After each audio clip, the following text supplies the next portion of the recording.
Est-ce que tu peux me confirmer que tout est bon? Tout à fait. Ok, parfait. Merci beaucoup. Merci encore de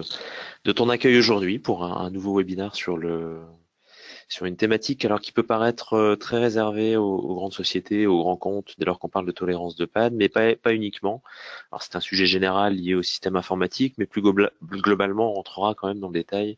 d'un certain nombre de bonnes pratiques, d'usages, de fonctionnalités qui permettent de garantir le bon fonctionnement d'un réseau informatique, compris dans une PME. Je vais vous donner quelques éléments chiffrés qui montrent que on a face à nous un sujet qui n'est pas exclusivement réservé aux grands comptes du CAC 40 ou aux grandes sociétés américaines, mais que tout à chacun peut bénéficier d'une réflexion sur la stratégie de la mise en œuvre d'un réseau efficace. On rentrera dans le détail d'un certain nombre de fonctionnalités. Alors en une demi-heure de webinaire, on pourra pas tout voir, mais je vais essayer de vous donner quelques pistes ou quelques bonnes pratiques ou quelques usages intéressants sur lesquels vous pourriez vous pencher. Et puis j'espère que à l'issue de cette présentation, vous aurez un peu plus de visibilité sur tout l'intérêt d'avoir un matériel qui est plutôt manageable qu'un matériel qui est plutôt non manageable et quels services associés vous allez pouvoir y ajouter pour valoriser vos compétences et valoriser les services et les engagements que vous pourriez avoir vis-à-vis de vos clients. Alors cette petite introduction rapide. Euh, alors si je vous parle de tolérance aux pannes ou tolérance à la panne, on va essayer d'abord de définir ensemble le périmètre sur lequel on est en train de travailler. C'est que par principe, et c'est un fait général, aucune machine, aucun système électronique, aucun système informatique n'est fiable à 100%. Et que même si vous avez des applications, vous avez des serveurs, vous avez des appareils, vous avez des logiciels qui fonctionnent à la perfection, sur lesquels vous avez investi beaucoup d'argent et dont vous êtes très fier, si vous n'avez pas un réseau efficace et surtout accessoirement fonctionnel pour permettre à tous ces périphériques, à tous ces logiciels, à tous ces serveurs de communiquer les uns avec les autres, vos systèmes sont strictement et complètement paralysés. En gardant bien à l'esprit que je vous parle ici de données informatiques, mais dans les réseaux qu'on connaît aujourd'hui, et ce, quelle que soit la taille des entreprises, transite de la data, transite de la voix, transite de la vidéo, de plus en plus d'éléments de sécurité. Et puis demain, avec l'avènement de technologies comme le PoE++, le 802.3 BT, qui nous emmène des alimentations électriques possibles à 90 watts, la possibilité même de gérer tout l'éclairage d'un bâtiment, de le rendre intelligent et d'avoir sur un même réseau je veux dire, toute l'intelligence finalement d'une entreprise, son intelligence matérielle, son intelligence économique, et même l'intelligence même du bâtiment dans lequel elle se trouve. Je définirai les pannes d'un système informatique selon différents niveaux, différents critères de gravité, en tout cas du point de vue de l'utilisateur ou du point de vue du responsable informatique. Alors il y a les plus simples, les pannes franches. Ça fonctionne ou ça ne fonctionne pas. Très simplement, alors une panne franche, ça peut être simplement un switch qui a été débranché, ça peut être simplement une panne matérielle définitive sur le produit qui nécessite son remplacement. Ce sont les plus faciles à trouver et à analyser. Quand ça ne fait plus rien, c'est qu'a priori le matériel est défectueux. Les pannes dites transitoires, alors elles existent toujours plus ou moins sur un réseau, ça se symbolise par des messages qui sont perdus en entrée-sortie. Alors sur un réseau, ce sont des paquets qui peuvent être perdus et qui nécessitent d'être renvoyés une seconde fois. Alors ça existera toujours, c'est inhérent à l'IP. Ceci étant, quand elles sont trop régulières, trop fréquentes, trop récurrentes et trop importantes, ça peut poser un certain nombre de problèmes, par exemple au niveau de la voix sur IP et impacter des coupures importantes. Et donc, on doit pouvoir mettre en place des techniques qui vont permettre de les limiter ou en tout cas d'optimiser le fait que la voie, par exemple, fonctionnera bien malgré des pertes de paquets. Les pannes dites temporelles, c'est-à-dire qu'à un instant T, vous pouvez avoir des temps de réponse sur le réseau qui sont très supérieurs à ce qu'elles sont normalement. Pourquoi? Parce que on peut imaginer que ce n'est pas lié au matériel en lui-même ou à la conception du réseau, mais simplement un botnet, un virus qui est sur un poste client et qui, à un instant T, pendant une demi-heure, une heure ou jusqu'à temps que vous le stoppiez, va bombarder des milliers et des milliers de mails vers l'extérieur et charger le réseau de manière inconsidérée. Et de pouvoir identifier ces pannes est important puisque ça aura un impact nécessairement sur tout le reste du réseau et surtout sur la charge qui va peser sur le matériel actif à un instant T. Et puis un terme un peu plus poétique, alors vous m'en voulez pas, puisque ça vient pas de moi, mais c'est comme ça qu'on les appelle. Ce sont les pannes dites byzantines. Ce sont les pires. C'est-à-dire que le réseau a un comportement qui est complètement aléatoire. Et je dis que ce sont les pires simplement parce que ce sont les plus difficiles à analyser. C'est dans ce cas-là qu'on a le plus de difficultés à déterminer la cause de la panne. Est-ce que la cause est matérielle? Est-ce que la cause est une mauvaise mise en œuvre? Est-ce que la cause est volontaire? Est-ce que c'est une dégradation volontaire par un employé malveillant? Enfin, c'est parfois difficile d'en trouver l'origine. Ça peut aussi être le câblage. Enfin, ça peut être tout un tas de choses. Et on a besoin, pour déterminer de manière plus efficace les origines de panne de ce type-là, d'avoir des outils qui nous permettent d'analyser sur un temps long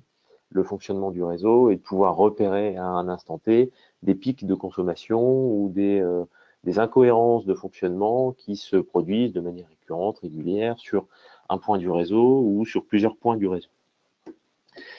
Les origines de ces pannes, alors je commence à vous le dire, sont multiples. Elles peuvent venir d'erreurs de conception, mauvais choix de produits, mauvais câblage, euh, mauvaise mise en œuvre des technos, oublier de déclarer les liens LACP, créer une boucle sur le réseau. Ça peut être des accidents qui sont liés à l'environnement, une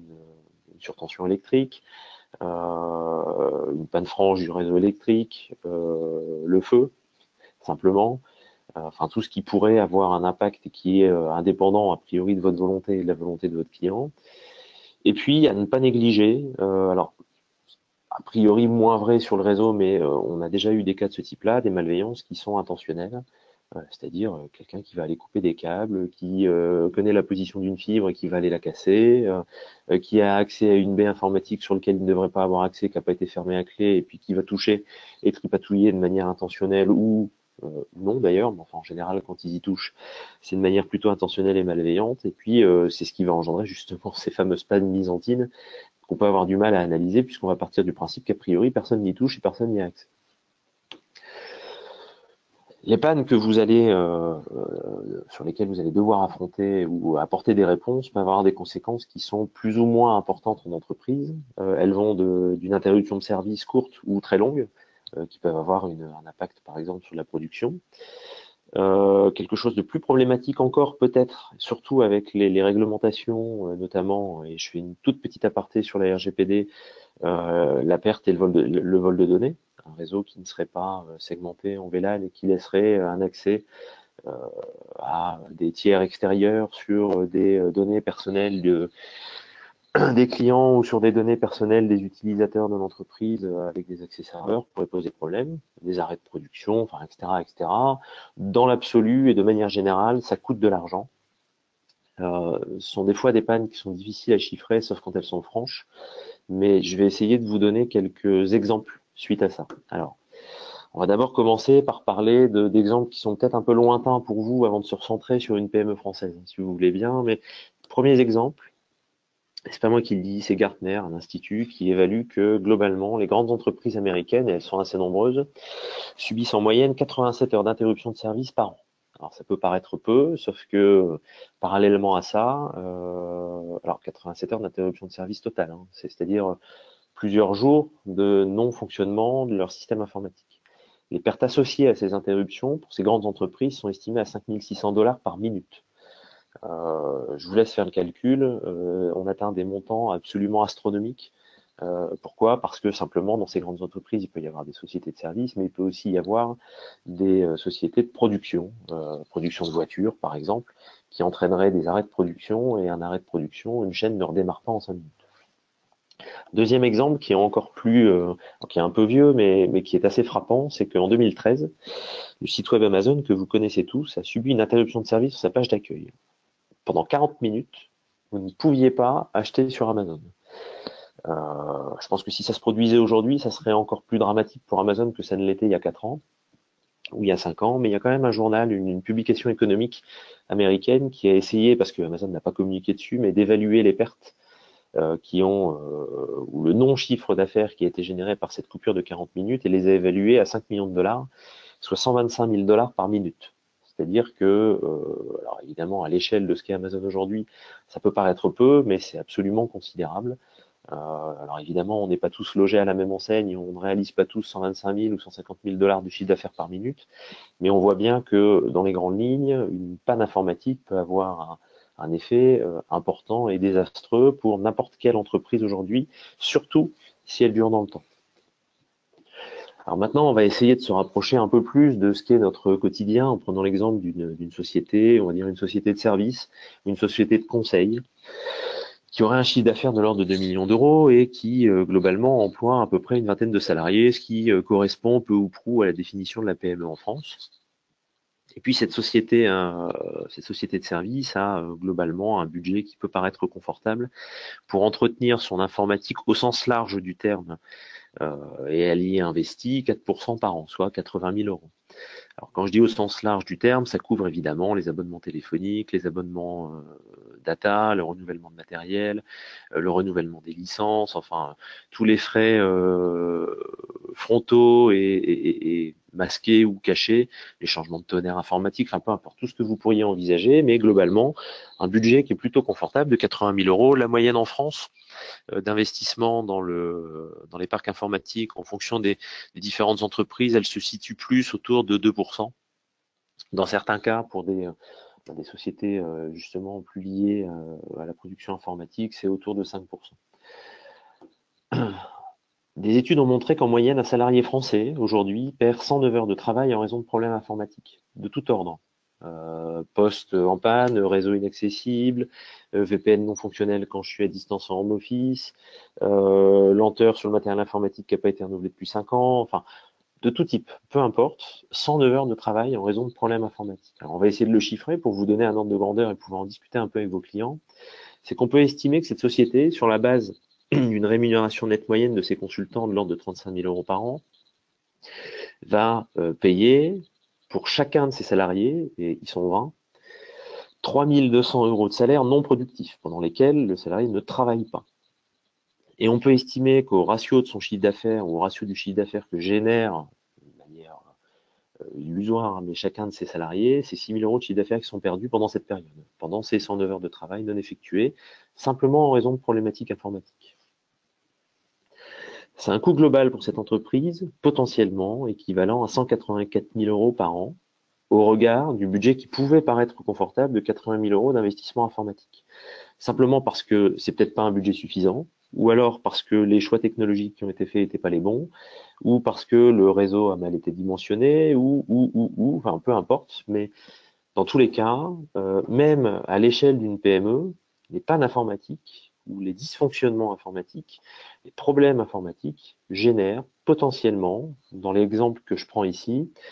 un coût global, une perte sèche globale de 184 000 euros par an pour une boîte de 20 personnes. C'est absolument considérable et vous avez bien compris que globalement, l'indisponibilité d'un système informatique ou son dysfonctionnement temporaire coûte donc très cher. Et ceux qui vous diraient, moi je touche pas à mon informatique parce que ça continue de bien fonctionner et globalement j'ai pas de panne, se mettre des œillères devant les yeux, je l'ai moi-même vécu parce que j'étais à votre place quelques années, de patrons qui se disaient mais moi ça marche très bien, pourquoi je changerais les ordinateurs de mon assistante, jusqu'à ce que l'assistante lui explique que le matin elle avait le temps d'aller boire 3 cafés avant que son ordinateur ait démarré, et bien se rendre compte qu'il suffisait d'un rapide calcul pour imaginer et comprendre facilement que pendant qu'elle prenait ses 3 cafés, elle travaillait pas et qu'elle perdait environ 1 heure par jour de travail payé par l'employeur, mais qui lui servait simplement à boire des cafés ou à aller fumer des cigarettes le temps que sa machine fonctionne. Donc la disponibilité d'un système informatique coûte très cher, et ce, quelle que soit la taille de l'entreprise, quel que soit l'investissement qu'elle fait dans les métiers informatiques, si tant est que ces investissements soient mal réalisés en plus, vont effectivement faire exploser les problématiques d'indisponibilité du manière générale de l'informatique, mais plus particulièrement aujourd'hui des réseaux. Alors qu'est-ce que la mise en œuvre d'une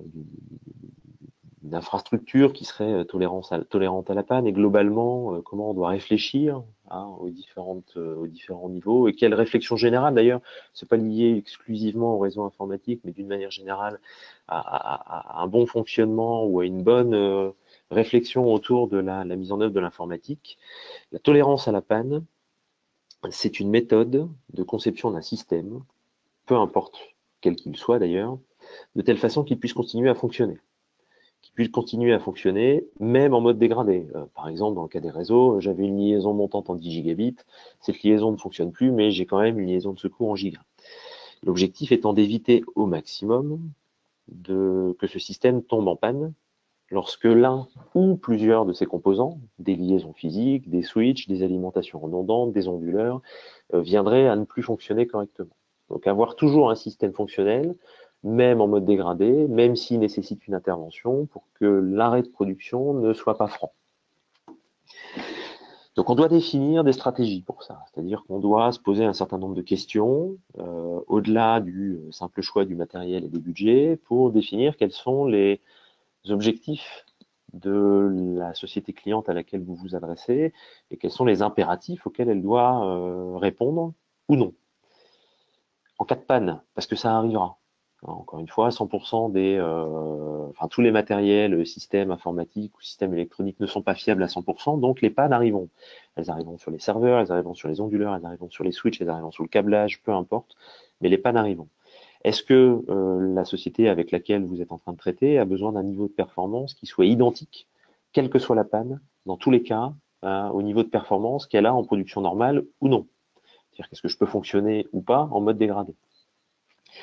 Est-ce que je dois garantir le fonctionnement de mon système informatique et de mon réseau d'une manière générale pendant un temps d'horaire de bureau, en jour ouvré, ou en 24/7? C'est-à-dire que j'ai des équipes en 3/8 dans des chaînes de production et j'ai des traitements informatiques importants le week-end qui nécessitent que le week-end, mon système informatique ne soit pas défectueux. Ça, c'est très important puisque ça va déterminer, évidemment, vous comprenez bien, le doublement des liens, le doublement des switches, le doublement des alimentations électriques, une supervision avec des contrats d'intervention en J+1 ou en H+4, le fait que le client puisse ou non devoir mettre en œuvre des astreintes pour son personnel ou vous puissiez vous-même être potentiellement d'astreinte entre guillemets pour ce client. La durée maximale de non-disponibilité, éventuellement, si malgré tout panne devait y avoir et puis un redémarrage était nécessaire, la durée maximale de non-disponibilité qui serait acceptable. Acceptable ou autorisée du point de vue de l'utilisateur et de son utilisation ou du client. Est-ce qu'on autorise ou non la perte de données? Alors ça, c'est plutôt lié au serveur, c'est plutôt lié au système de stockage plus qu'au réseau, mais est-ce que globalement, on accepte de perdre 10 minutes, 1 heure, 24 heures, une semaine de données, ou est-ce que c'est totalement inacceptable et totalement indispensable de toujours avoir la dernière version de la dernière donnée enregistrée au dernier moment? Alors ça, c'est plutôt, encore une fois, lié au système de stockage et serveur. Et puis, être en mesure, alors comme je vous l'ai fait très rapidement avec un exemple assez simple, mais de chiffrer l'indisponibilité et le coût que peut avoir l'indisponibilité du réseau, alors plus particulièrement des systèmes informatiques, mais plus généralement des systèmes informatiques, mais plus particulièrement du réseau, chiffrer le chiffre d'affaires qui serait perdu, les salaires non productifs qui seraient versés, le coût de remise en service, enfin tout ce qui pourrait impacter de manière financière et très précise l'indisponibilité, enfin pour l'entreprise, l'indisponibilité de son réseau, et tout ça va définir une stratégie et les moyens qu'il va falloir mettre en œuvre face à ça pour garantir que le système informatique au sens large, mais le réseau en particulier, soit bien dimensionné et bien traité. Du point de vue du réseau, on va se concentrer sur 3 sujets en particulier, c'est-à-dire le bon choix du matériel,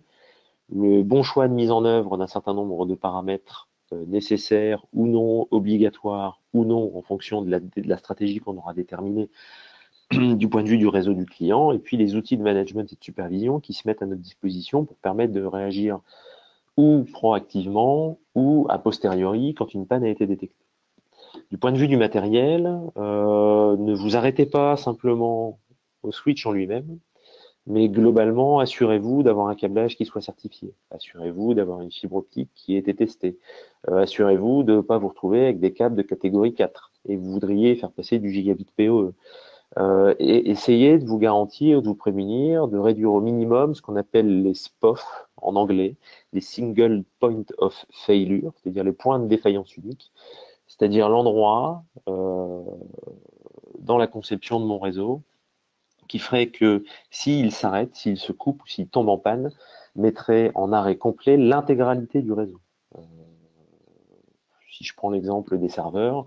on fait du RAID 5. On fait du RAID 5, par exemple, pour se prémunir de la panne d'un disque, et on continuerait à fonctionner en mode dégradé. Du point de vue du réseau, ça peut être de doubler les liens par des chemins de câbles différents, par exemple. On va, si la criticité le nécessite, redonder les alimentations des switches, parce qu'une alimentation peut tomber en panne, parce qu'une alimentation peut être sujet à un pic de surtension qui la fasse défaillir à un moment donné, et avoir une alimentation redondante et éventuellement un secours électrique supplémentaire par un onduleur sur les matériels actifs devient de plus en plus important. D'autant plus avec l'avènement du PoE qui fait que vous alimentez des téléphones, vous alimentez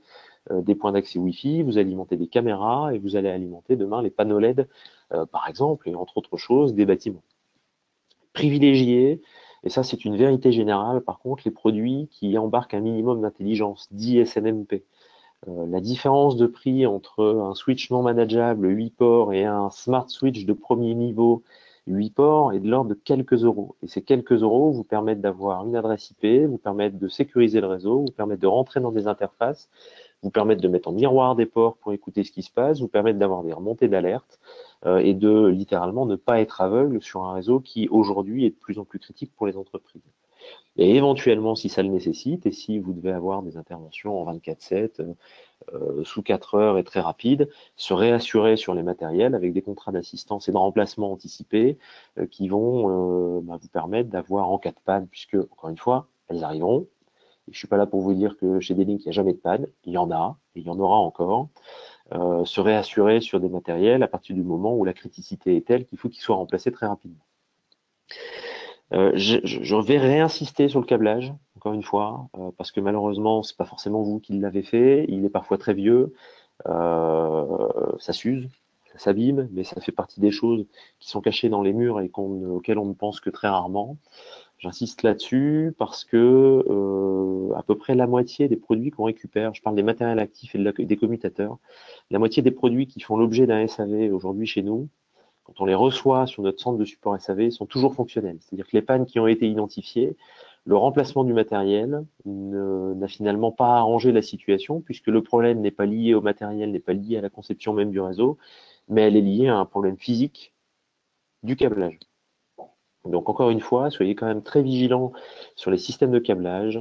documentez-vous en la matière, gardez bien à l'esprit que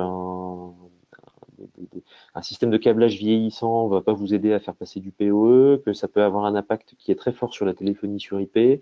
que vous pouvez avoir des câbles arrachés dans les murs qui vont produire des problématiques électromagnétiques. Enfin, réellement, ça n'a l'air de rien, mais le câblage est beaucoup plus important que ce qu'on peut le penser. Et donc, recertifier ou certifier ou vous assurer que le câblage a été certifié et fonctionnel est important. Le management de tout ça, c'est-à-dire pouvoir superviser et contrôler par des outils SNMP, par exemple, le fait que le réseau est toujours fonctionnel ou que des pannes arrivent ou potentiellement vous puissiez avoir des seuils qui vont déterminer des cas à partir desquels il va falloir vous proactivement avoir une action sur le réseau. Et puis évidemment, les paramétrages en eux-mêmes des matériels actifs, c'est-à-dire qu'à partir du moment où vous allez installer et privilégier le choix de produits qui sont plutôt à minima des smart switch sur lesquels vous avez la possibilité d'aller interagir avec un certain nombre de fonctions, des VLAN, de la qualité de service, de l'agrégation de liens LACP, du spanning tree pour de la redondance, de tolérance à la panne, de la détection de boucles, enfin, etc., etc. Vous avez un certain nombre de protocoles qui sont à votre disposition, qui vont vous permettre de sécuriser le réseau et qui vont vous permettre d'en garantir au maximum la continuité de service et d'éviter les pannes, quelles qu'elles soient, matérielles ou logicielles et conception. Je vous rappelle que globalement, le fonctionnement du réseau est déterminé depuis maintenant un certain nombre d'années autour d'un modèle dit hiérarchique en 3 couches qui sera peut-être bousculé dans les années à venir, mais ce qui n'est pas encore le cas, qui est de créer un réseau qui soit structuré dans 3 couches, on va dire 3 éléments physiques différents. Le cœur de réseau, la distribution, les switches d'accès, aussi appelés switches de périphérie. Alors c'est un schéma très simple. Vous avez un certain nombre de périphériques qui sont connectés sur des switches qui sont en extrémité du réseau, qui remontent sur la distribution avec des liens redondants ou non et qui s'en vont vers le cœur de réseau avec les serveurs et les data centers. En général, les switches de cœur de réseau assurent tout le routage des éléments et la continuité de service d'une manière générale de l'ensemble des accès du réseau. Les switches de distribution vont plutôt filtrer, autoriser ou non les paquets, gérer les VLAN, appliquer l'intelligence réseau dans l'ensemble de la distribution du matériel actif et connecter les périphériques au réseau. C'est le rôle des switches de périphérie sur lesquels on va éviter de mettre trop d'intelligence, puisque l'intelligence est située au-dessus. Alors évidemment, dans beaucoup de cas, et notamment pour la PME, les switches de cœur de réseau, les switches de distribution, les switches de périphérie, c'est le même produit. Et c'est le même produit, c'est pour ça que on multiplie les possibilités, les offres et les choix de gamme autour des smart switch, puisqu'ils vont vous permettre, en fonction des différents niveaux de produits que vous allez choisir, d'être à la fois un switch de périphérie et de distribution ou à la fois un switch de périphérie, de distribution et de cœur de réseau pour un certain nombre en appliquant des protocoles qui vont vous permettre de retrouver ce fonctionnement en 3 couches mais sur un seul produit. Maintenant, dans la mesure où c'est possible pour vous de le faire, il y a toujours cette réflexion de modèle de distribution, de réseau structuré dans ces différents formats, ce qui permet de redonder les liens, de disperser les intelligences, d'optimiser le fonctionnement du réseau d'une manière générale. Ça, c'était pour la partie. Et puis, je vais vous donner ici, et assez rapidement, mais quelques exemples types de fonctionnalités. Alors, on ne pourra pas toutes les détailler, malheureusement. Je vais pas revenir sur ce qui est la qualité de service ou ce qui est, d'une manière générale, le VLAN, mais par exemple, le LACP. Le LACP, c'est de l'agrégation de liens, c'est-à-dire utiliser plusieurs liens dans la même switch pour les fédérer ensemble. Et du point de vue des matériels actifs, au lieu d'avoir un lien gigabit, peut-être d'avoir 2, 3, 4 liens gigas qui sont agrégés ensemble et qui n'en forment plus qu'un, et d'avoir une liaison qui serait une liaison 5 gigabits entre ma tête de réseau et un switch de répartition. Vous avez une autre fonctionnalité sur un certain nombre de matériels actifs, à partir des DGS 1510 par exemple, dans les gammes des Link, la possibilité de faire ce qu'on appelle un stack, c'est-à-dire monter une pile de switches les uns avec les autres, qui serait accessible par une seule adresse IP et configurable par une seule adresse IP, une pile de switch qui serait bouclée, ce qui permettrait que si l'un des switches ne fonctionne plus, vous continuez quand même à avoir un service en mode dégradé et les paquets ne sont pas perdus, hormis pour le switch qui est arrêté. Eh bien, on peut mixer ces deux fonctionnalités, c'est-à-dire que je peux très bien utiliser les fonctionnalités de stack de switch qui sont dans la même baie ou qui sont dans des baies différentes avec des sous-répartiteurs, d'utiliser ces fonctionnalités de stack, et puis plutôt que de laisser des liens dormants qui ne serviraient à rien, les utiliser pour les agréger avec du LACP. Et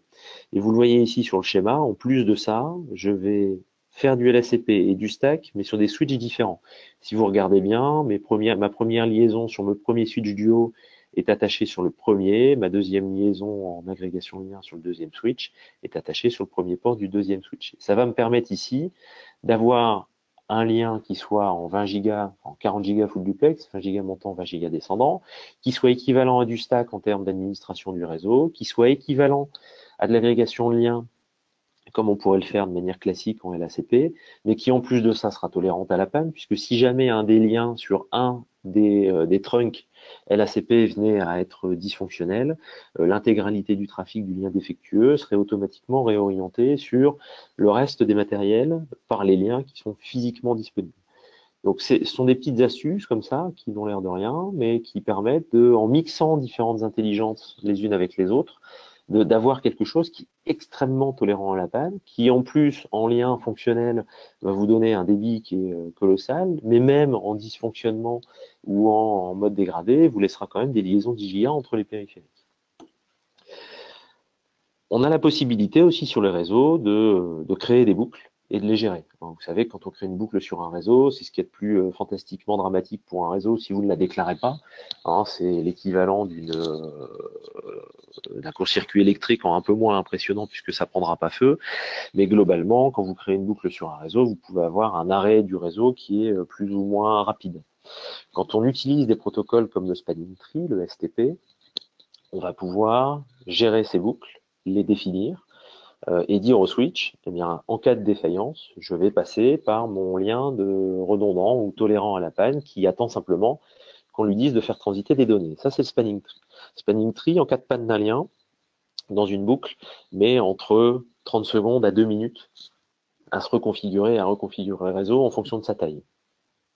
C'était pas assez rapide pour un certain nombre de sujets et de cas, donc a été inventé et créé ce qu'on appelle le RSTP, le Rapid Spanning Tree, qui fonctionne de la même façon, si ce n'est que la convergence du réseau et la cicatrisation du réseau va se faire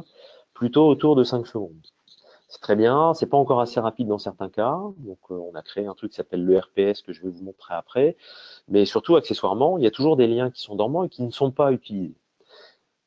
Donc a été inventé ce qui s'appelle le MSTP, le Multiple Spanning Tree. Donc c'est toujours définir des boucles, c'est toujours gérer ces boucles et c'est toujours avoir une tolérance à la panne comme le RSTP par ailleurs, mais plutôt que de laisser des liens dormants, on va tous les utiliser et on va laisser transiter, c'est-à-dire utiliser tous les liens de la boucle. On va véhiculer un certain nombre de VLAN. Alors ici, dans le schéma que vous avez là, le VLAN 1 et le VLAN 2 à travers la première instance de Spanning Tree et le VLAN 3 et le VLAN 4 sur une deuxième instance de Spanning Tree. On va utiliser tous les liens, y compris les liens dormants, plutôt que de les laisser disponibles uniquement en cas de panne. Et si jamais un des liens venait à dysfonctionner sur lequel vous avez, par exemple, sur la première instance en orange, les VLAN 1 et VLAN 2 qui étaient en train de transiter entre mon switch cœur de réseau et un des switches de périphérie, eh bien, en cas de panne de ce lien physique ou du port, enfin peu importe, tous les VLAN qui sont transités par ces liens seraient automatiquement rebasculés sur le deuxième lien spanning tree existant jusqu'à ce que le lien principal revienne. Ça permet d'avoir quelque chose qui est comme le RSTP, très rapide et très tolérant à la panne, mais plutôt que de laisser les liens endormis, utiliser toutes les possibilités de bouclage que nous donne le spanning tree et surtout d'utiliser tous les liens et donc optimiser au maximum les débits qui sont de plus en plus sollicités sur les réseaux aujourd'hui.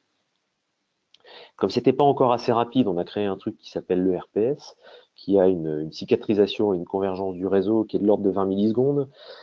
C'est évidemment beaucoup plus rapide, c'est évidemment pas offert à toutes les bourses, c'est plutôt sur des projets qui sont, je dirais, plus hauts en gamme. C'est-à-dire que là, on va monter, on sort de la PME et on va aller un peu plus loin, là où le réseau doit impérativement fonctionner, quelle qu'en soit la cause, et doit se cicatriser le plus rapidement possible en cas de panne. Je pense notamment à des réseaux de production. Alors, il y a d'autres fonctionnalités encore liées à ça. Et encore une fois, on peut boucler ces stratégies de création de boucles réseau avec d'autres techniques réseau comme l'agrégation lien pour à la fois avoir un lien qui est très redondant à la panne, enfin une construction réseau qui est très redondante à la panne et très rapide à se remettre en service en cas de rupture d'une des liaisons de boucles. Et puis en même temps, à monter des liens LACP qui vont permettre d'agréger des liaisons. Et plutôt que de laisser des ports inutilisés sur un switch, bah, autant les utiliser pour créer un lien qui soit plus rapide avec le LACP pour en agréger 1, 2, 4, 8 dans un groupe pour avoir des débits qui sont encore plus importants entre les têtes de réseau et les switches de répartition. Dernière fonctionnalité très haut de gamme, mais après je vais redescendre sur la PME parce que c'est bien d'être aussi un peu pragmatique sur notre travail de tous les jours. Ça s'appelle le VRRP. Alors c'est comme pour le RPS hein, qui est un espèce de super spanning tree. Le VRRP est un protocole de redondance et de routage, redondance à la panne et de routage qui est utilisé essentiellement, alors que vous allez retrouver chez nous sur les switches de cœur de réseau. DGS 3630 ou DGS 3620 par le passé essentiellement. L'objectif est de créer un double cœur de réseau et qui soit fonctionnel en simultané, que quand vous appliquez une modification dans le paramétrage du réseau sur le master, sur le maître, elle soit automatiquement appliquée sur le backup et évidemment vous doublez les liaisons partout. Et que si l'un ou l'autre des switches venait à dysfonctionner pour une raison ou pour une autre, le deuxième prendrait automatiquement le relais sans coupure.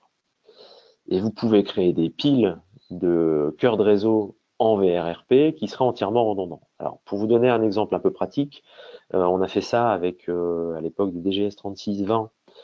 dans un sous-traitant d'une usine pour fabrication de pièces pour l'aéronautique, et qui ne peut pas ou qui doit limiter à sa partie la plus faible les arrêts de production. Parce que un arrêt de production dans ce type de cas lui coûtait plusieurs centaines de milliers d'euros par minute. Par minute. Donc on a créé des liens avec un partenaire en VRRP, avec un cœur de réseau entièrement redondant, 4 switches en cœur de réseau, et le test de mise en service de ce truc a été de dire, bah, on va en débrancher 3 sauvagement, c'est-à-dire couper l'alimentation électrique, couper les liens, enfin peu importe, pour voir comment se comporte le lien redondant à la panne au cas où 3 des 4 switches venaient à fonctionner. C'est-à-dire, ça revient à dire, est-ce que mon avion vole encore quand 3 des 4 moteurs ne fonctionnent plus? Je crois que c'est pas le cas d'ailleurs, mais enfin bon. En tout cas, pour le matériel actif, ça l'a été, puisque, alors évidemment, dans un mode un peu dégradé, mais les outils de production ont pu continuer à fonctionner. Alors c'est vraiment un test brutal, et puis en temps réel, hein, c'est-à-dire qu'on était à côté du partenaire, et puis tout a été redémarré fonctionnellement, et quand tous les masters sont montés, eh bien tout est revenu à la normale, parce que tous les liens étaient quadruplés partout, et vous aviez des liaisons vers des têtes de réseau avec ce protocole VRRP qui a permis un fonctionnement, quand bien même 75% des switches de cœur de réseau étaient par terre. Si je suis un peu plus pragmatique, et puis que je reviens sur ma PME, son problème principal, vous savez, c'est le syndrome de la femme de ménage qui voit un câble traîner par terre et puis qui va le brancher dans la prise d'à côté. Et en le branchant dans la prise d'à côté, et ça a l'air très schématique de dire ça, mais je l'ai aussi vécu, en branchant dans la prise d'à côté, elle fait un truc qui est fantastique, qui s'appelle une boucle. Et sauf que vous n'aviez pas prévu qu'une boucle puisse arriver à cet endroit-là sur le réseau, et vous avez dans les matériels, à partir des smart switch, la possibilité de gérer la détection automatique de boucle, le loopback detection, qui va dire que si une boucle apparaît sur un port, je vais couper le port, parce que si une boucle apparaît sur un port, ça va charger les CPU et la mémoire des switches qui va avoir pour effet de les faire tomber. Mais on peut aller un tout petit peu plus loin, c'est que si une boucle apparaît non pas sur un port mais sur un VLAN, on va couper tout le trafic qui est issu de ce VLAN pour encore une fois éviter d'avoir un impact sur le reste du réseau. C'est tout l'intérêt, très basique et très simple, d'oublier dans des réseaux qui sont de plus en plus importants les produits non manageables pour s'orienter vers des premiers niveaux très basiques, des DGS 1100 chez nous, des premiers niveaux basiques de produits SNMP ou semi-administrables pour pouvoir avoir ce type de fonctionnalités qui vont, et je vous le garantis, limiter au maximum les indisponibilités, même dans une TPE pour une boucle que vous n'aviez évidemment pas prévue au départ. Et ça, le switch va réagir tout seul. Alors évidemment, il y a un moment, il faudra bien débrancher le câble si vous voulez que le trafic reprenne sur le VLAN 2. Et puis, puisque je vous ai dit VLAN, quelques exemples, un exemple très pragmatique d'une PME qui aurait un DGS 1210 avec un VLAN dédié aux employés, un VLAN dédié à la voix, un VLAN dédié à la vidéosurveillance, du LACP vers mon serveur pour avoir une liaison montante vers le serveur qui soit importante. J'ai un petit switch en sous-répartiteur ou deux petits sous-répartiteurs répartis dans l'entreprise. Si dans la mesure où je peux le faire, je vais aussi utiliser de l'agrégation de liens pour avoir un débit important. Je vais pas oublier de éventuellement mettre en place, si je peux le faire, une boucle pour que en cas de panne d'un des liens, je puisse continuer à fonctionner. Je vais même aller segmenter mon réseau au niveau du Wi-Fi avec des SSID différents selon qu'on est sur un réseau mis à disposition des employés, un réseau mis à disposition de la voix sur IP à travers le Wi-Fi ou à disposition de prestataires externes qui pourraient intervenir, alors des clients ou des fournisseurs qui viendraient se connecter sur votre réseau Wi-Fi. Aussi dans l'optique de la RGPD, encore une fois, de pouvoir limiter les accès au réseau pour les accès aux données personnelles. Et puis, vous avez construit finalement un réseau de PME très simplement, et plutôt que de le faire avec un produit non manageable, vous le faites avec un DGS 1100 ou un DGS 1210, et puis vous allez pouvoir segmenter correctement votre réseau, vous allez pouvoir mettre en place des protocoles de qualité de service, vous allez pouvoir utiliser du LACP pour des liens montants qui soient plus efficaces, vous allez pouvoir redonder des liaisons très simplement, et si en plus vous avez la possibilité que les liens physiques entre les matériels actifs ne passent pas par les mêmes chemins de câbles, qu'elles soient cuivre ou fibre, vous avez tout gagné, puisque finalement avec un investissement qui est assez faible, vous garantissez un fonctionnement qui est optimisé, ou en tout cas le plus optimisé possible, même sur des budgets qui paraissent parfois limités, simplement en utilisant des petites technos ou des petites techniques très simples que vous pouvez trouver dans les matériels actifs qui vont vous permettre de sécuriser au maximum les différents périphériques et protocoles les uns des autres. Je vous rappelle que vous avez la possibilité, alors là on va se retrouver plutôt sur des produits manageables ou sur certains modèles de DGS 1510, notamment PoE, la possibilité d'adjoindre des alimentations électriques redondantes qui vont vous permettre de sécuriser l'alimentation interne du switch, et en cas de coupure, pour une raison ou une autre, de l'alimentation électrique interne du switch, avoir une tolérance et un backup automatique et sans coupure avec l'alimentation extérieure. Je vous rappelle aussi qu'il est indispensable, je ne vais même pas dire important, mais indispensable, d'onduler les baies réseau. Hein, vous avez enfin, le switch type le plus vendu aujourd'hui sur le marché, et c'est vrai aussi chez nous, c'est un smart switch intermédiaire de série DGS 1210, 24 ports, gigabit PoE. Et pourquoi PoE? Parce qu'il alimente des téléphones, il alimente des caméras, il alimente des points d'accès Wi-Fi, il alimente éventuellement des périphériques de sécurité tiers, et que si ce switch vient à dysfonctionner ou avoir une coupure électrique, vous n'avez plus de surveillance IP, vous n'avez plus la possibilité d'entrer et de sortir dans le bâtiment, vous n'avez plus de téléphone pour, enfin votre client n'a plus de téléphone pour vous appeler et vous signaler qu'il a un problème. Enfin, le réseau est complètement rideau et en carafe et vous n'avez plus rien à faire. En mettant un onduleur sur les switches, plutôt que de le mettre sur tous les matériels en périphérie, bah, si cette coupure était malveillante dans l'optique de pénétrer dans l'entreprise et y commettre des vols, par exemple, le système de vidéosurveillance pendant un temps donné continuera à enregistrer et à voir ce qui se passe. Éventuellement, la téléphonie et l'alarme continuera à pouvoir émettre un signal et prévenir les autorités ou prévenir le gérant que quelque chose se passe chez lui. Enfin, vous continuez simplement à avoir une entreprise qui fonctionne, simplement en mettant un onduleur et éventuellement en redondant les alimentations. C'est un investissement mineur, mais indispensable. Et puis, dans certains cas, si c'est nécessaire, si le réseau le nécessite, encore une fois, tout dépendra de la stratégie que vous voulez mettre en œuvre et de la criticité du réseau que vous devez mettre en œuvre avec vos clients, la possibilité d'adjoindre des systèmes d'échange en J+1, en jour ouvré, des systèmes d'échange sous 4 heures en jour ouvré, des systèmes d'échange sous 4 heures en 24/7, c'est-à-dire 24 heures sur 24, 7 jours sur 7, samedi, dimanche à 4 heures du matin si vous avez des gens d'astreinte qui peuvent le faire. On se contente, entre guillemets, nous, constructeurs, de vous acheminer un produit fonctionnel dans le délai contractuel qui est imparti sur le site que vous avez déterminé. Et puis charge à vous, ou éventuellement charge au responsable informatique de votre client de réappliquer les bons paramétrages dans le produit qu'on va lui amener et de nous rendre celui qui est défectueux. Donc en fonction de la criticité du produit, est-ce que oui ou non je me surassure avec des systèmes de garantie ou est-ce que je me contente d'avoir du matériel de spare si je me surassure, quel délai est nécessaire? C'est-à-dire, je veux éviter au maximum les coupures réseau. J'ai fait du backup, du lien, du machin, tout ce qui va bien, mais quand je fonctionne en mode dégradé, c'est qu'a priori, il peut y avoir une panne matérielle. J'ai besoin de remplacer cette panne matérielle le plus rapidement possible. Un peu comme dans un RAID 5 où vous avez 3 disques et un disque vient à dysfonctionner, vous avez intérêt quand même à avoir un troisième disque fonctionnel rapidement, parce que si un deuxième vient à ne plus marcher, vous n'avez plus rien.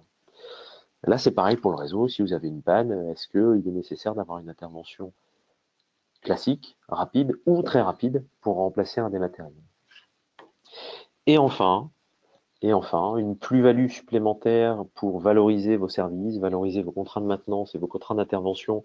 avec vos clients, c'est la possibilité de vous appuyer sur un outil de gestion SNMP comme DView7, pardon, qui va vous permettre, en local ou à distance, d'avoir des remontées d'informations sur le fonctionnement ou les dysfonctionnements des produits SNMP installés sur un réseau, switch, Wi-Fi, autres périphériques qui seraient capables de vous remonter des informations SNMP comme des onduleurs par exemple, et d'avoir des warnings, d'avoir des alertes, d'avoir des warnings plus ou moins critiques, d'avoir une visibilité des périphériques qui seraient les plus consommateurs de bande passante, d'avoir des seuils d'alerte à partir desquels vous convenez d'intervenir pour pouvoir, j'allais dire, proactivement résoudre un problème avant qu'il n'intervienne, parce qu'on sait que quand un lien pendant un temps donné consomme 90% de sa bande passante, il risque de mettre en rideau la CPU du switch, je vais intervenir localement ou à distance pour essayer de régler le problème. Donc de valoriser aussi vos contrats de service et vos contrats de maintenance vis-à-vis des clients avec lesquels vous travaillez, et puis avoir la possibilité d'agir a posteriori ou a priori sur un réseau avant même que la défaillance puisse se produire. Et comme ça, j'ai globalement essayé avec des switches, avec des protocoles, avec des systèmes de garantie et avec des systèmes SNMP, en fonction, encore une fois, des criticités du réseau, de construire un système qui soit tolérant à la panne, en fonction des questions que je me suis posées en amont, du coût que ça peut avoir pour l'entreprise et du gain que vous allez lui apporter avec ces différents systèmes qui évidemment sont pas gratuits, mais globalement qui vont lui permettre d'économiser 50, 60, 70 ou 100 000 euros d'indisponibilité par an, et c'est non négligeable. La plus grande difficulté finalement, c'est de le chiffrer. Et je vous remercie de votre écoute. J'ai entendu un micro se déclencher, je suppose que c'était Pierre qui allait me rappeler qu'il était temps de